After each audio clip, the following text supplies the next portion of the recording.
All right, folks, first I'd like to thank you all for being here today. Those that were out last night, standing by to get the news out. I appreciate you all, and as always, I appreciate what you all do. You all are an intricate part of what we do from time to time. I've heard law enforcement say, you know, the media's worrisome, the media's this, the media's that. I understand you all have a job to do, and when you all do your job, and a lot of times it helps us in many ways, clearing cases, solving crimes, or whatever it may be. I do truly appreciate you all being out all hours of the day and night, getting the news and getting it out to the community, to whatever it is, safeguarding the community if it's something going on in particular areas. So I truly appreciate what you all do each and every day. Before I get started in this, you know, we as law enforcement officers go about our way every day. You never know from one second to the next what you'll encounter. And last night was one of those nights that when it's all said, done, and over with, I myself count my blessings because of these three, in particular the three young men that responded there, as you all have read, in regards to we got a call to do a welfare check on an individual that hadn't been seen for several days. And when you respond to a call like that, we do many of them, believe me, throughout a week, throughout a month, throughout a year. You do many times. You get calls to go to different places to check on folks that may not have been seen or heard from. This particular situation, and the officers totally, routine should not be a part of anything we do as law enforcement, but you know, you kind of put it in the same groove that you do every other call you go on, just to check the welfare to make sure someone's all right. And as they approached this residence, all of a sudden they started hearing gunfire and trying to determine where is it coming from, and then it was close enough that they were hearing the projectiles go by their head, and they realized very quickly this is at us, but they didn't know at the time where it was coming from. Of course, their flashlights were illuminated immediately. Once they got their wits about them, they extinguished the flashlights, and the gunshots dissipated. And so then they started taking cover and walking in the darkness, trying to figure out where you're going. They would illuminate them from time to time, and every time one of them did, then the gunfire would immediately start back again. So once they were able to get cover and get other help coming to them, it was just a true blessing that none of the three of these guys were hurt last night, because it could have happened very, very easily. But as I say, the good Lord was truly on their side and provided that hedge of protection they needed at the time they needed that. And I'm just so thankful for them. And then too, when it was a particular situation going into this house, the doors on it had been fortified so that we couldn't make entry in through the doors there. So we had to back up and regroup and make decisions how to get entry to this particular structure, and we had to access through windows. And then finally we used drones and devices we could to see as much as we could, but ultimately we had to put boots on the ground and go inside of the structure. And there was one individual in there, obviously deceased, but the second individual had concealed themselves, and pretty well, and that could have been a bad situation as well with how that went down. So at the end of the night or morning, this morning, I felt blessed, and I do today, that we came out of this with no one hurt or no one injured. And it all started yesterday on the 19th at approximately 7:30. We received a call to go to 140 Overlook Drive to do the welfare check on the resident that lived there. He hadn't been seen in several days. Shortly after arriving on the scene, the deputies advised that an unknown individual was shooting at them. At this time, the deputies requested additional units to respond to their location. Due to the nature of the incident, the sheriff's office requested assistance from Virginia State Police, Lynchburg Police Department, Tactical Unit, the Lynchburg Police Department Crisis Negotiation Team, and the Amherst County Department of Public Safety. After numerous attempts to contact the individual inside, the LPD tactical team made entry into the residence And upon entry, law enforcement found a deceased male identified as Brian Matthew Leensering, 58, of Abington, Virginia, and also located there was Thomas Ericson, 69, who resided at that residence. Ericson was taken into custody without incident and is being held at Amherst Blue Ridge Adult Detention Center with no bond. Ericson has been charged with 3 counts of attempted aggravated murder of a law enforcement officer. Again, I would like to thank my men and women, the Amherst County Department of Public Safety, Virginia Department of State Police, Virginia State Police Aviation, Lynchburg Police Department, their tactical unit, their crisis negotiation unit, and their drone team was quite an asset to us last night, using that equipment to monitor this situation and give us information that we needed from overhead. It was definitely a joint effort that made this come to fruition and no one getting hurt. This investigation is still ongoing. Additional charges are pending. As always, we offer that if anyone in the public may have additional information to this incident, please contact Captain Clay Thompson with Investigations Division here at 946-9381. The Crime Stoppers at 1-888-798-5900. And you can leave an anonymous tip online there. And also there's a website that I have noted on you all's paper document today. If you all have the ability to post that people can go online and give a tip anonymously, and also there are cash rewards for such. So at this time, that's pretty much what I have to give you all as what happened. As I said, it's obviously an ongoing investigation. We've had an officer at the medical examiner's office today, and as far as I know, he is still there.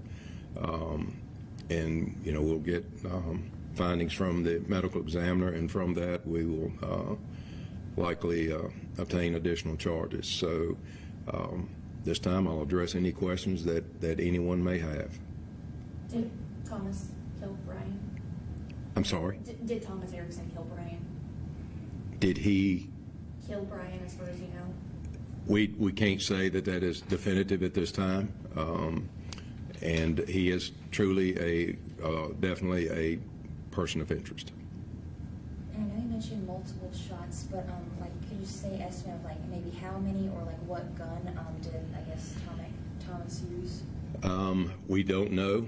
That too will be defined from the medical examiner's office after they do their examinations today, as to give, a lot of things we get right today or the next day or so are very preliminary, because, autopsies and after-death investigations take extensive periods of time, especially lately. The lab is so behind, but that will give us more definitive indicators as to what weapon was used.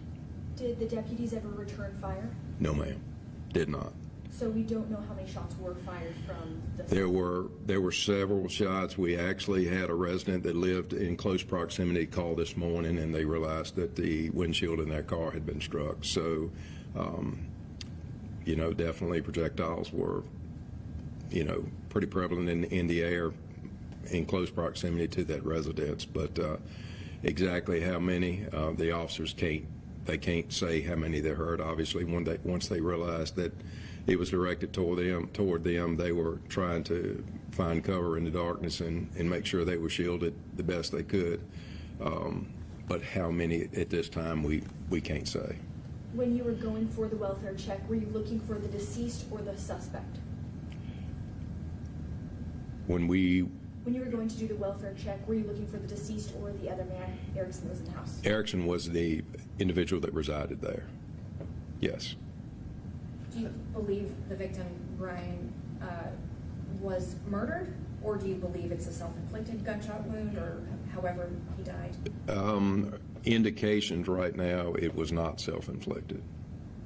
Why was the other man at that residence? Apparently they were friends of some They had been acquaintances for a while. How long, we don't know. But there was an acquaintance, and several folks said that this fellow, stayed there from time to time. So that's all we know. Does he say where he was shot? I cannot, because last night I left and came up here with the officers, and I did not go into the crime scene at all, and I have not.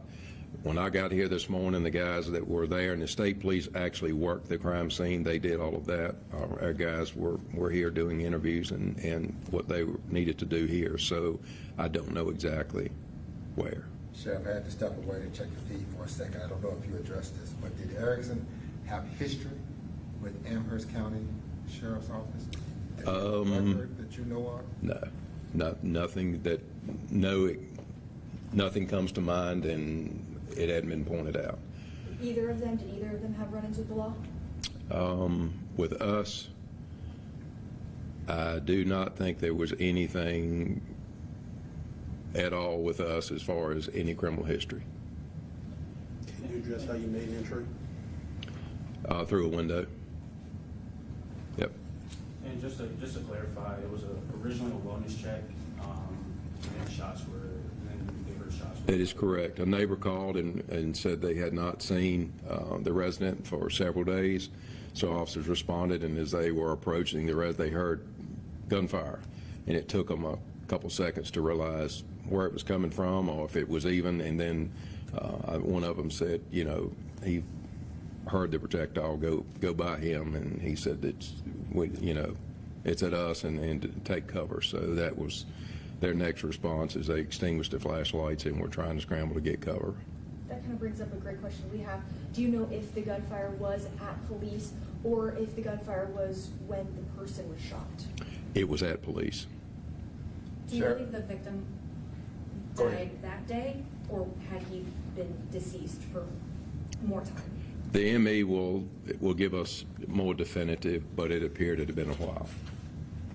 Sheriff, with shots being previously fired, that had to be a tough decision to go in to get him. Absolutely. Anytime that, once you determine that all indicators that the shots were coming at the officers as they were approaching this residence, it makes the situation quite sticky to go in it. And then when the officers go to make entry and they realize that the doors had been fortified so they couldn't get through the doors, then that even makes it more intense to try to figure out how to get in it to see what's what inside. So then you look at other areas to breach and to make entry, and that's when the window was used to make entry. So that's a tough situation when you're going into a building, obviously, that shots have been, all indications were fired from inside out toward the officers, and you have to go in there. It's it's tough. Did he say anything? No, sir. There had been no verbal there had been no verbal contact at all. None.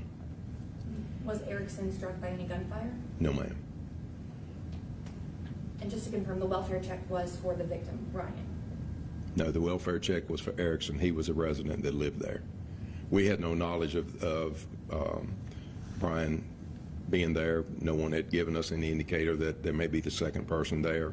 Once the second person was located in there, some folks said that this guy came by and stayed from time to time. So, and they were acquaintances. So, that's when we discovered that there was a second person there. You mentioned that it was difficult to get inside because of the front door was fortified. Is that what you said? What does that mean? It means it was made where it could not be opened. Originally, when the attack team went to make entry the first time, they weren't able to do so and had to withdraw, which is sometimes not uncommon.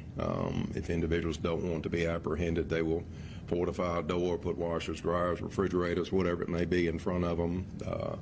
They will put fasteners around and screw them shut. They will do whatever to prevent them from being open or make it very difficult for them to be opened. We heard that there might have been like booby traps, some type of traps inside of that. Is that true? Was there any type of traps? There were some mechanisms around one of the doors, and I'll be honest with you, I today have not looked. What we were seeing last night was through footage from a drone that we were able to deploy inside to look inside, and you know, it was definitely some, as I said, fortification to the door with some items that gave us some concern. And I have not talked to any of the guys today about that, but it was truly the doors were fortified so that it would be difficult to get through them. You know, like you kind of mentioned there is some type of, not traps, but what would you say? Was it like traps or? I can't. It was items that were around the door. Items around the door. You know, knowing, you know, that someone put items like this around the door. For your officers, you know, they're putting their lives on the line every single day, and that is their job. But you know, what are your thoughts about someone doing something like that? It's unfortunate to say that's part of our business. You know, you have to be prepared for anything at any time. And, you know, the safety and welfare of these men and women, when they go to do the job they do, it's tough. It is tough. Next year will be 40 years that I've been, and I've seen a lot. And that's why it breaks my heart when law enforcement catches the ridicule they catch for the job that they do day in, day out. And I have no problem in saying those that ridicule them for what they do, they need to put a uniform on and go out and do it themselves. And I would ask, after a few days of what they do, ask them if they have the same thoughts and feelings about it. It's a tough job. You never know, ever know what's on the other side of that wall that everyone has run away from. But I have got to figure out how to get over or get around it, regardless of what may happen on the other side. That was a very prime example last night. These officers went there, gunfire came at them, they secured and watched the residents that got help there, and then the team that went together and had to go in there.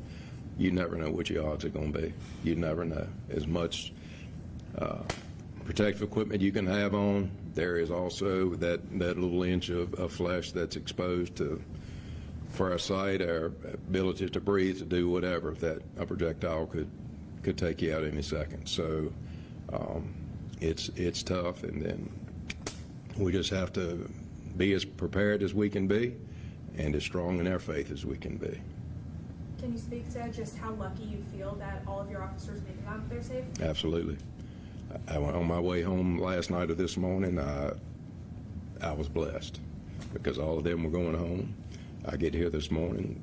The ones that we left behind last night, they had gone home. That was the best part of the day, that at the end of this event, everybody was okay and accounted for. Can you just talk about the efforts to protect the residents? It's a somewhat residential area. There are children there. Yes. How you're feeling knowing There were several residences that we vacated. There were a couple of residences folks did not want to leave, and they hunkered in place. In other words, we just said, if you're going to stay here, you've got to stay inside. And they did that, and we had enough presence there and around there to, if we felt the scene was going to get worse or we had found something outside that could have hurt, we would have then forcefully removed folks if we'd have thought they'd have been in jeopardy. But those that wanted to stay in place, as long as they stayed inside, we let them do that. But several folks wanted to leave. Sheriff, you sent officers to Lynchburg. Of course, Lynchburg came over to assist Yes, sir. last night. Of course, also the Virginia State Police. Talk about that collaborative effort. You guys are on the same team. Yes, absolutely. We're very blessed in Central Virginia as far as the collaboration of law enforcement when there's a need, whether it's Amherst County, Lynchburg, Campbell, Appomattox. Sheriff from Appomattox was calling me last night. You know, others were texting me, Jimmy, whatever you need, let us know. We are blessed in this area to have that ability to call on one another.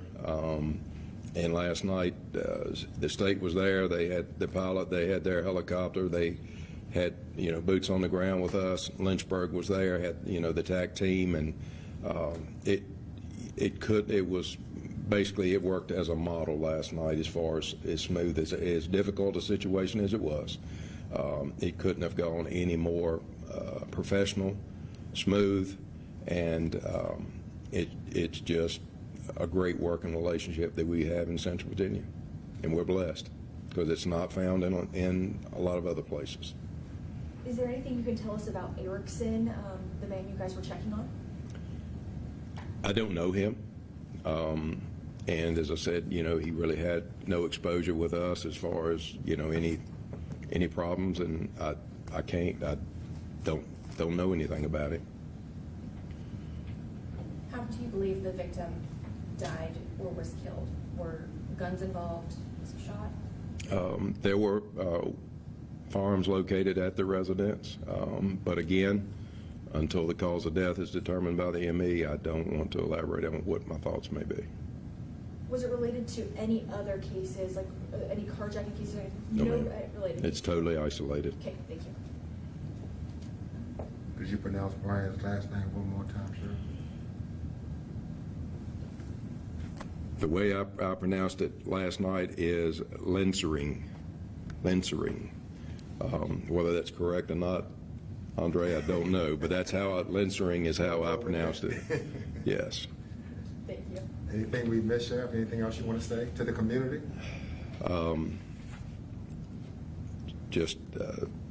The community was great last night. People reaching out, texting me, be careful. And I think probably you all know, monitored Facebook. I think his SET was putting, people were commenting and supporting. So we live in a great community. Thank you all again for what y'all do. Thank you. Thanks, Sheriff. Appreciate it. Thank y'all. Y'all run into any questions or whatever, give us a call, and as soon as anything updates on this, I will let you all know. I don't anticipate anything to probably the first part of the week after we get findings back from, preliminary findings back from the ME's office. On my feed last night, a couple people were commenting. They said if anyone could get to the bottom of this, it would be Sheriff Jimmy Hill.